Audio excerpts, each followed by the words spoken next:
Did you know there's a humble herb in your horse's hay that does more than just fill their belly? Meet alfalfa, nature's powerhouse that's been quietly boosting equine health for centuries. But is it a hay, an herb, or a superfood? Let's find out. Alfalfa is a legume and is a member of the pea family, as are its cousins, peanuts and chickpeas. Alfalfa resembles a tall clover with three-part leaves. The plant is a many-stemmed and branched perennial, usually 2 to 3 feet tall when mature. The flowers are purple, lavender, or blue tufts of blossoms interspersed at the ends of the stems. It is difficult to differentiate between alfalfa and the light clovers until they are in bloom. Alfalfa has an exceptionally long root, extending down to about 12 feet, which is much deeper than most plants. If alfalfa is grown near other herbs or crops, this deep-rootedness allows the alfalfa plant to pull up moisture from deep within the earth. The deep root enables alfalfa to pull up important trace minerals, which are only present in the soil. Alfalfa originated in the Mediterranean and Southwest Asia. In an ancient herbal text, alfalfa is mentioned in the year 2939 BC.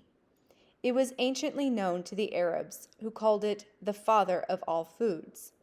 Dioscorides employed a variety of the plant for urinary disorders in the 4th century BC. Legend has it that the herb is of great antiquity, having been imported into Greece. Alfalfa was one of the first domesticated forages, planted and harvested in what is now Iraq, Iran, and Afghanistan several thousand years ago. Early farmers discovered its nutritional benefits, especially for hardworking horses. Alfalfa was the main feed for horses of early armies in these regions. In China, this is one of the plants said to have been brought to the country by General Chang Qian of the Han Dynasty. It is called musu and is included among the vegetables. It was formerly much more cultivated than it is today, although in some parts of China it is still grown, and it has been naturalized almost everywhere. When alfalfa was first brought to the eastern part of the United States in the 1700s from Europe, it didn't survive well, partly because of wetter soils and lower pH. By contrast, when settlers brought alfalfa west in the 1800s during the California Gold Rush to grow livestock feed, it did quite well. Use of alfalfa grew rapidly in the western U.S. as people realized it fit well with that climate and less acidic soil types. By the late 1800s and early 1900s, we began to learn more about adding lime to low pH soils to make them more appropriate for growing alfalfa. Plant breeding was also beginning in the 1900s, and plant scientists were able to develop alfalfa plants that were better adapted to various soil in the U.S. Modern plant breeding has also improved alfalfa's disease resistance. Today, alfalfa still grows best in well-drained soils rather than wet soils. Alfalfa has a significant amount of protein, about 21%, as compared with 16.5% in beef, 13.1% in eggs, and 3.3% in milk. It contains various minerals and vitamins, including calcium, magnesium, iron, and potassium. It includes the vitamins A, B, C, D, E, K, and several B vitamins. It is also a good source of dietary fiber and chlorophyll. Alfalfa is a high-protein feed with low starch and moderate carbohydrate concentrations. An average adult horse requires protein at 8 to 10% of the daily diet, with higher levels being required for broodmares and young growing foals. As the alfalfa plant matures, the protein content decreases. The majority of the protein content is held in the leaves, whereas the stems are high in fiber. The handling of alfalfa after cutting can significantly impact its nutritional profile. Baling at a lower moisture content increases the loss of leaves and therefore reduces the protein content. In contrast, baling at a higher moisture level maintains a higher nutritional value but increases the risk of mold growth. Alfalfa is especially rich in iron, calcium, and phosphorus, all necessary for strong, healthy teeth and bones. It is this constituency of vitamins and minerals that makes it exceptional for young growing foals. The high vitamin K content of the herb helps to clot the blood properly and prevent against hemorrhages. In addition to the blood clotting properties of vitamin K, it has been found effective in preventing and curing high blood pressure in test animals. It is important to note that in the plant kingdom, only alfalfa contains a significant amount of vitamin K. Most plants are quite deficient in the vitamin. The high vitamin A content in the plant is excellent to prevent infection. Vitamin A also helps prevent night blindness. Alfalfa is one of the few plant sources of vitamin D. Although the sun is generally regarded as the best source for getting this vitamin, there are about 4,470 international units of vitamin D per pound of alfalfa. Another important element in alfalfa is vitamin B12. Most nutritionists claim that this vitamin is only present in animal and dairy products. That's not true. Since the 1940s, other research has revealed that vitamin B12 is indeed in some vegetable sources.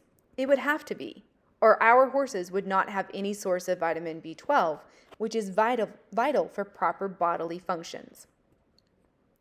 Vitamin B12 is complicated by the fact that vitamin B12 deficiency can occur not only from the lack of the vitamin in the diet, unlikely in most equine diets, but also from malabsorption of the vitamin present. This condition is rare in horses, but the result is anemia. Please note, I am not discussing equine infectious anemia, which is caused by a virus that replicates in the horse's blood cells and thereby causes anemia. It is very rare for a horse to have a B12 deficiency. Interestingly, the body conserves B12 and can store enough to last 2 or 3 years, or even longer in some cases. The vitamin can be reabsorbed in the intestines and recycled, meaning that very little is actually excreted from the body. The widest use of alfalfa in the world is as a feed crop for livestock. In almost every state in the United States, in almost every province in Canada, and throughout Central and South America, Asia, Africa, Australia, and Europe, alfalfa is featured as animal feed. In most parts of the English-speaking world, it is known as lucerne. As of 2023, about 10.6 million acres of ground were used to grow alfalfa in the United States. The United States is the largest producer of alfalfa in the world. The most common preparation of alfalfa is hay, where the alfalfa is cut, allowed to dry in the sun, and then rolled or baled for storage. Sometimes farmers make alfalfa meals by cutting and chopping the green crop in the fields, hauling the chopped herb to a dehydrator, and quick drying the leaves and stems. These are ground and put into sacks, preventing leaf loss and ensuring a high food value. This meal is sometimes combined with grains or soybeans to make a concentrated feed. Farmers sometimes let their animals graze in the alfalfa fields, and sometimes farmers ferment the green alfalfa to make silage. Alfalfa pasture is generally higher in protein, hydrolyzable carbohydrates, otherwise known as HC, and energy content than grass pasture. This makes it a good option for horses in heavy exercise, growing horses, and lactating mares. Alfalfa is a very palatable forage, with many horses often preferring it over grass. Alfalfa can be purchased alone or mixed with grass hay. Horses typically prefer alfalfa hay over grass hays, such as Bermuda or brome. Alfalfa is easily digestible and provides a good source of calories, protein, vitamins, and minerals, making it ideal for horses that need a nutrient-dense diet. The hay is also rich in digestible fiber, which supports hindgut health and microbial fermentation. Microbes in the horse's hindgut convert the fiber into volatile fatty acids, which are excellent sources of energy for horses. Alfalfa haylage is a fermented form of alfalfa that is commonly fed to dairy cattle. It provides a higher nutrient density when compared to alfalfa hay, but it must be processed and preserved properly so that mold and bacterial toxins do not form. Haylage and silage are commonly fed to horses in Europe and other parts of the world where frequent rainfall makes it hard to dry properly and bale hay. Chopped alfalfa, also called green chopped alfalfa, is cut and fed immediately before it has dried. This form of alfalfa is commonly fed to dairy cattle. Green chopped alfalfa has a high nutritive value similar to alfalfa pasture, although its energy and protein content can vary depending on the plant's maturity stage at the time of harvesting. Chopped alfalfa can also be fed after it has dried, although the nutrient density is lower due to leaf fracture and loss. Alfalfa cubes and pellets are made from dried, compressed alfalfa hay. They can also be sold in a mix with other forages. The pellets typically have a smaller particle size than alfalfa cubes. Both typically have a nutrient profile similar to alfalfa hay and are digested similarly. Both cubes and pellets are a good option for underweight horses and horses with dental issues, as they can be soaked to form a mash that does not require extensive chewing. This provides a nutrient-dense meal that can be eaten relatively quickly. You have to take caution, though, when feeding dry cubes and pellets, as these increase the risk of choke because they can be consumed very quickly with minimal chewing required, especially if you don't soak them. They should be soaked before feeding to allow the cube or pellet to expand, which also helps to prevent choking. Cubes and pellets are less dusty than hay and result in lower feed waste. However, diets that have much of the long stem hay replaced by cubes or pellets can affect natural foraging behaviors and may increase behaviors such as cribbing. Historically, alfalfa has been used to treat a plethora of maladies, including anemia, peptic, gastric, and duodenal ulcers, urinary disorders, bladder and prostate problems, high blood pressure, to increase mother's milk production, for jaundice and malnutrition. Alfalfa has also been used to lower cholesterol, helping to clot blood in cases of hemorrhages, and maybe most notably for arthritis, rheumatism, and colitis. In addition to the treatment of disorders, alfalfa has been used as a general disease preventative with great success. In modern times, alfalfa is still used for many of its historical purposes. When preparing alfalfa for use as an herbalist will use the dried leaves, stems, and unopened flowers. The primary medicinal properties alfalfa is used for are as a nutritive, anti-inflammatory, antioxidant, and for the stimulation of the production of urine and urination. Although some herbalists consider alfalfa so mild that it is a food rather than a medicine, the herb has to its credit some wonderful cures. Researcher Frank Bauer discovered that the plant contained important enzymes, chlorophyll, vitamins, and minerals, all of which stimulate the appetite. The enzymes are sufficiently present to help in the digestion of all four classes of foods: proteins, fats, starches, and sugars. One of the important vitamins present in alfalfa is vitamin U, which is also present in raw cabbage and which has been used to treat peptic ulcers. This discovery of vitamin U confirms the traditional use by Chinese herbalists as a specific cure for ulcers. In the Soviet Union, after years of testing vitamin U on laboratory animals, scientists began clinical testing of the substance on human patients with gastric and duodenal ulcers, with an incredible 80% cure rate and the other 20% being noticeably improved. If your horse has ulcers, get them on alfalfa. As previously stated, alfalfa contains about 21% protein. Without proteins, which compose the muscles of the body, the muscles can break down, causing tiredness and weakness. Flabby muscles in the intestines and stomach can result in digestive upsets and the inability to efficiently absorb nutrients when the motility of the gut is impaired due to slowed muscular contraction. Failure to be able to move the food chyme through the intestines by the action of peristalsis, which is a very strong muscular contraction of the intestines, can lead to colic and unfortunately can sometimes lead to death. The hair, skin, and hooves of the horse may also become weakened if the protein intake is inadequate, as they are also composed of protein. Alfalfa is used in Europe for many functional type diseases such as arthritis and rheumatism, as well as colitis and anemia.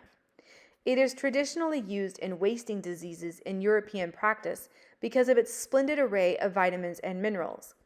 It is excellent for foals who do not seem to be growing well enough, providing an abundance of vitamins, minerals, proteins, and enzymes.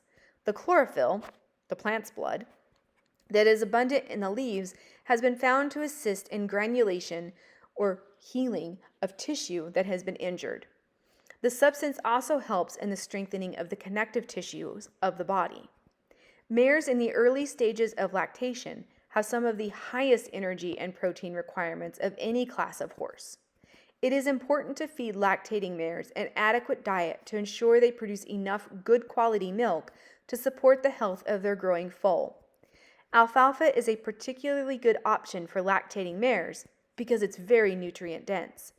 Additionally, the higher voluntary intake compared to other hays makes it a good option if the mare's appetite is decreased.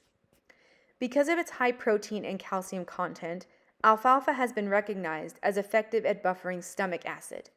This can help increase the stomach's pH and reduce the risk of gastric ulcers. Feeding alfalfa may decrease the secretion of gastric acid from stomach cells. Research in rats shows that a high calcium diet inhibits the production of stomach acid, resulting in a higher pH. In one study, diets containing alfalfa significantly decreased the number and severity of gastric lesions in horses. Alfalfa can be a good option to meet caloric needs while avoiding excessive concentrate intake. Grain-based feeds can exacerbate ulcers due to high hydrolyzable carbohydrate content.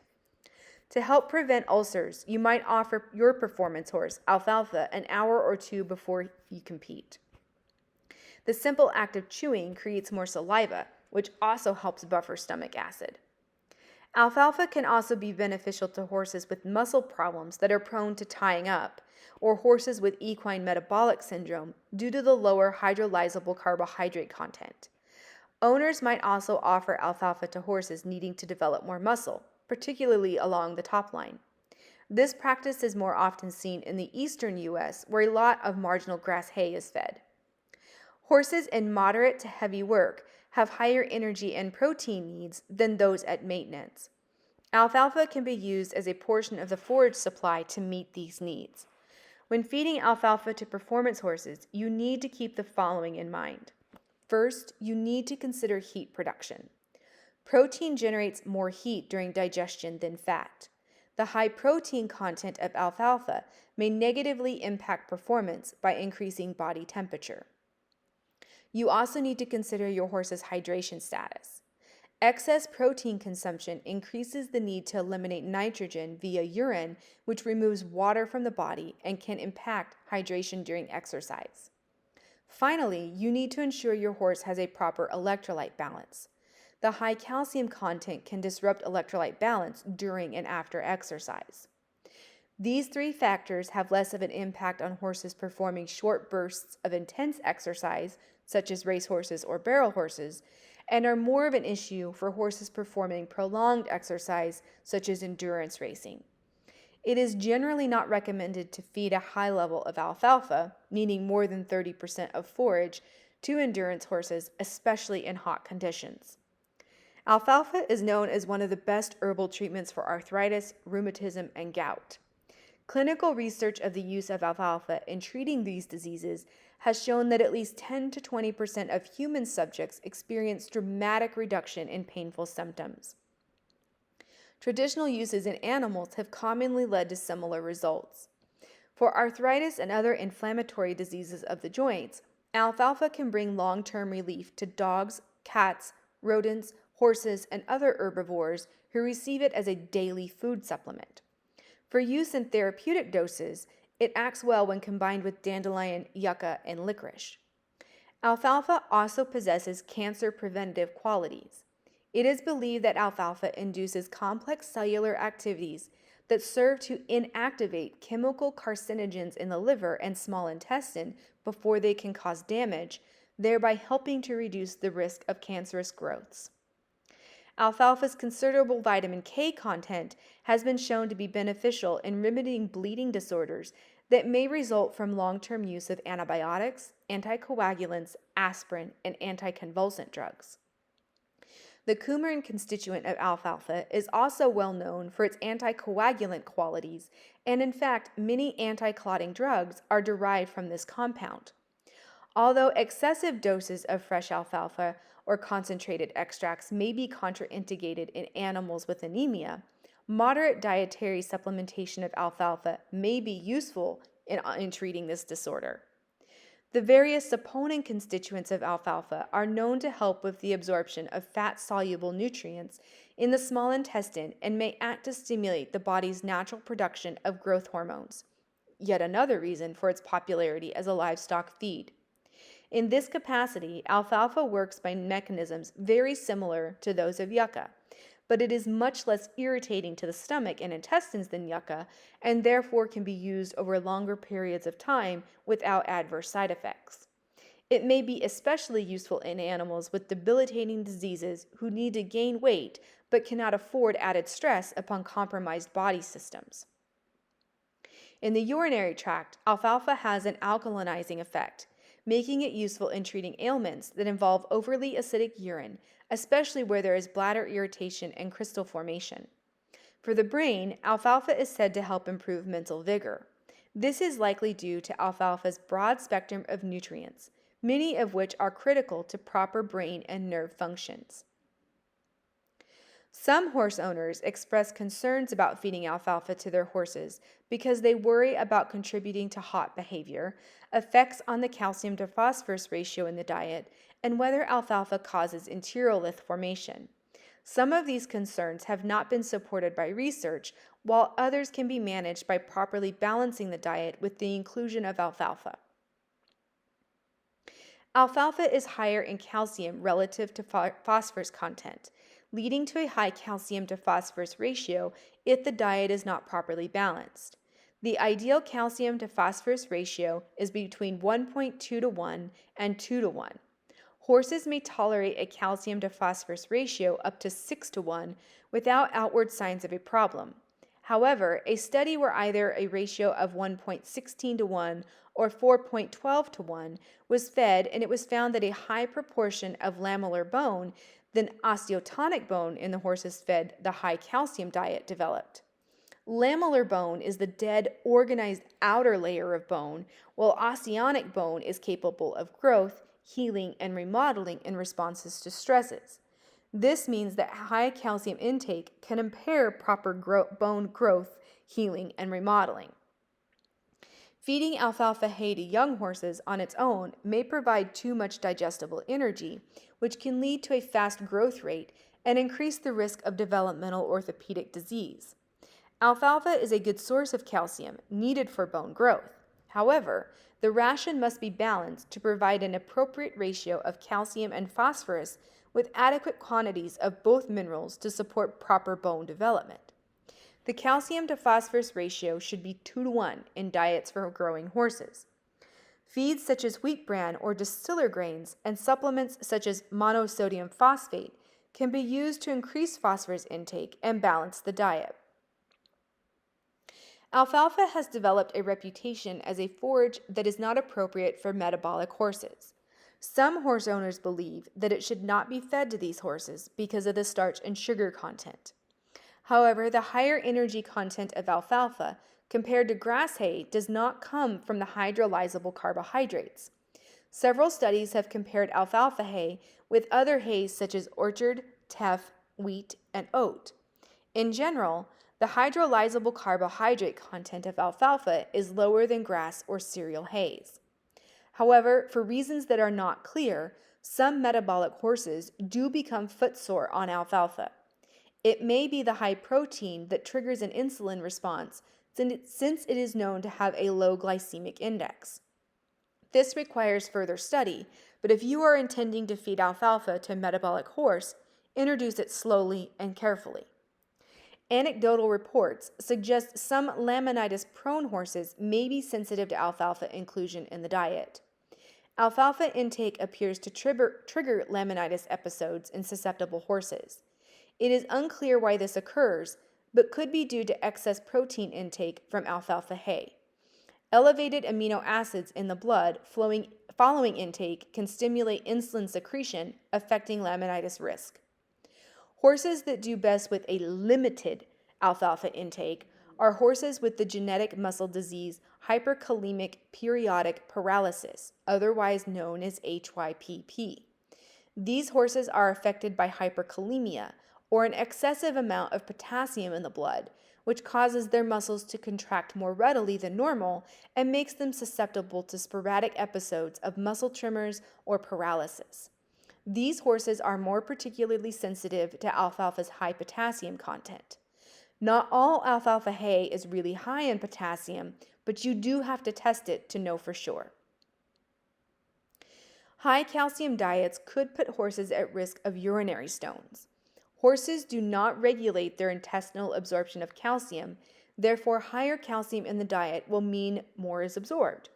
They will excrete the excess calcium in urine, which is what makes their urine look cloudy. Calcium precipitates out in alkaline urine in horses, such as calcium carbonate. This can lead to accumulation of stones or sludge along the urinary tract and potentially blocks the flow of urine. This is most common in geldings because their urethra is more tortuous compared to a mare and not as large in diameter as a stallion. But do note that any sex can develop stones in the kidney or bladder. High proportions of alfalfa in the diet, greater than 50 to 70% of dry matter, are associated with a risk of enterolith formation. Enteroliths are mineral-based stones that form in the intestines when a horse consumes an indigestible foreign object such as sand. Horses fed high alfalfa diets have higher colonic mineral concentrations and lower colonic pH, which may explain the heightened risk of enteroliths. However, most horses fed a high alfalfa diet do not develop enteroliths, so the higher risk may not actually be due to alfalfa consumption alone.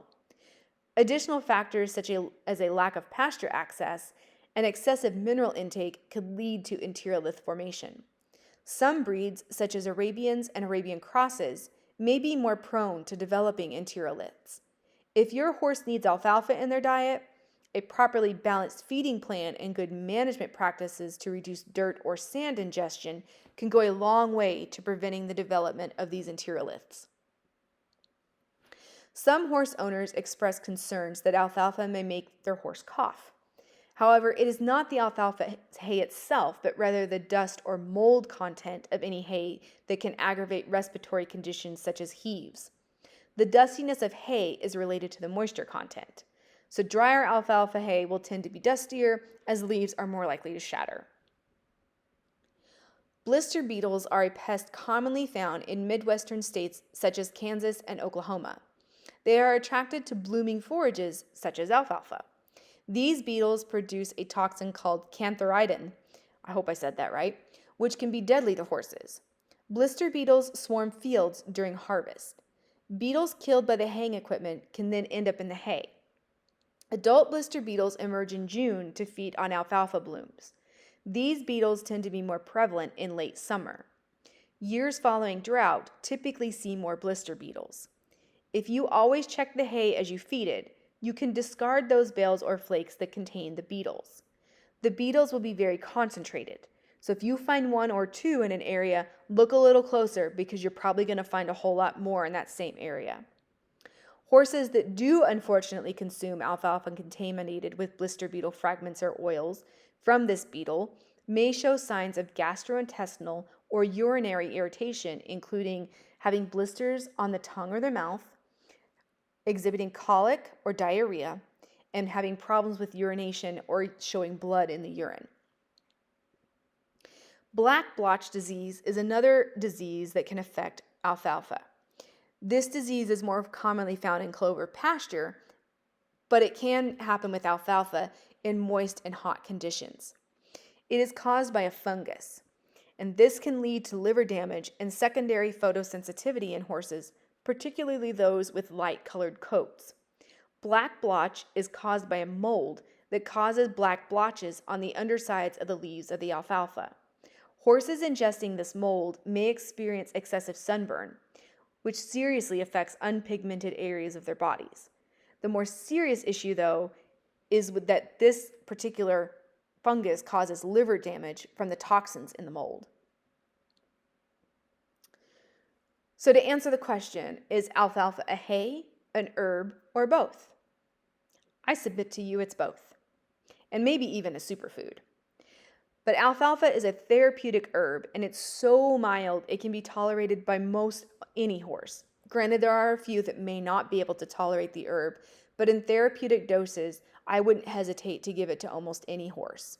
So if you have a horse that's struggling with urinary disorders, arthritis, inflammatory disorders, or ulcers, I would include alfalfa in your horse's diet and keep it in your medicine chest. It's also very palatable. Most horses prefer it over grass. So in conclusion, alfalfa is both a hay and an herb, and it should be in everybody's arsenal to treat common disorders. I hope you join me next time when I talk about bioavailability of herbs.